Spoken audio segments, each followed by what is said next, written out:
तो चलो तुम्हें कुछ वर्ड्स बताता हूँ जो तुम्हारे बोलने में काम आएंगे तुम्हारे।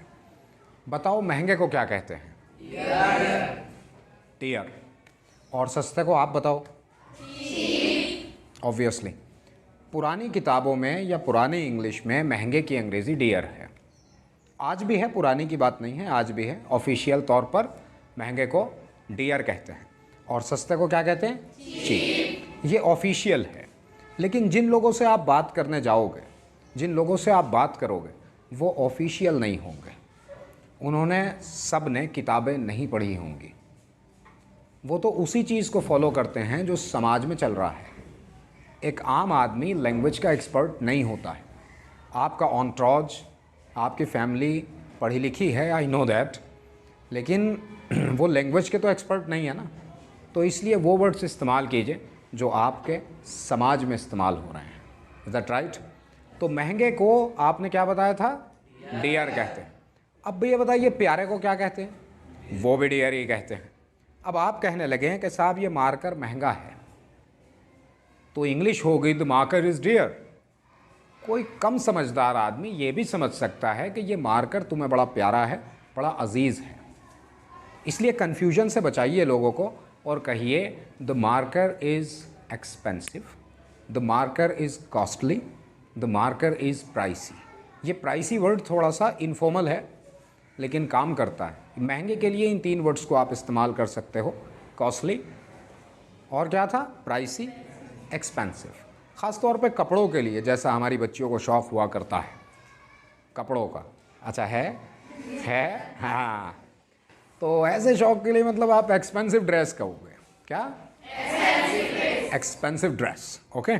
इसी तरह से आपके पास एक्सपेंसिव मोबाइल हो सकता है हाँ है। एक्सपेंसिव बैग हो सकता है। तो एक्सपेंसिव मतलब महंगा। इसके लिए आप कॉस्टली वर्ड भी लगा सकते हो। देखिए, कॉस्ट लागत को कहते हैं और प्राइस कीमत को कहते हैं। लागत और कीमत में एक फ़र्क होता है। वैसे मैं कोई इकोनॉमिस्ट नहीं हूँ, लेकिन फिर भी लागत का मतलब है कि इस मार्कर में 12 रुपये का खर्च आया है और इसकी कीमत 15 रुपये है, मान लीजिएगा, ठीक है ना। प्राइस में बनाने वाली कंपनी का, मैन्युफैक्चरिंग कंपनी का प्रॉफिट भी शामिल होता है।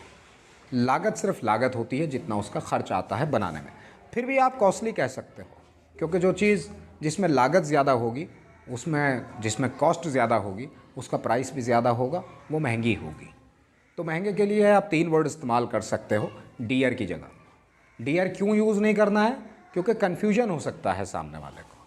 इसलिए आसानी से कहिए एक्सपेंसिव या प्राइसी या कॉस्टली। अब इसके उलट की बात करें, जो इसका उल्टा है। इसका उल्टा क्या होता है महंगे का? सस्ता।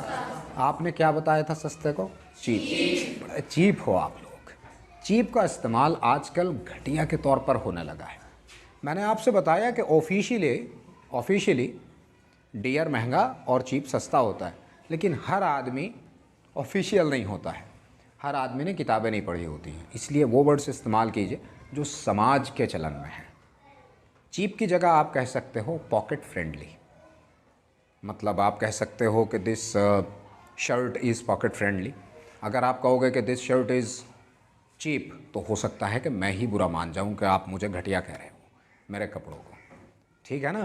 तो इसलिए चीप ना कह के सस्ते के लिए आप पॉकेट फ्रेंडली इस्तेमाल कर सकते हो, आप बजट फ्रेंडली इस्तेमाल कर सकते हो, आप इकोनॉमिकल इस्तेमाल कर सकते हो। इकोनॉमी तो समझते हो ना, इकोनॉमी, तो इकोनॉमिकल मतलब सस्ता। तो महंगे के लिए वो तीन वर्ड्स और सस्ते के लिए ये तीन words, pocket friendly, budget friendly या इकोनॉमिकल। दीज थ्री वर्ड्स बस शुरू कर दीजिए आज से। जब भी मौका हो महंगा सस्ता कहने का, यही तीन वर्ड्स इस्तेमाल कीजिए।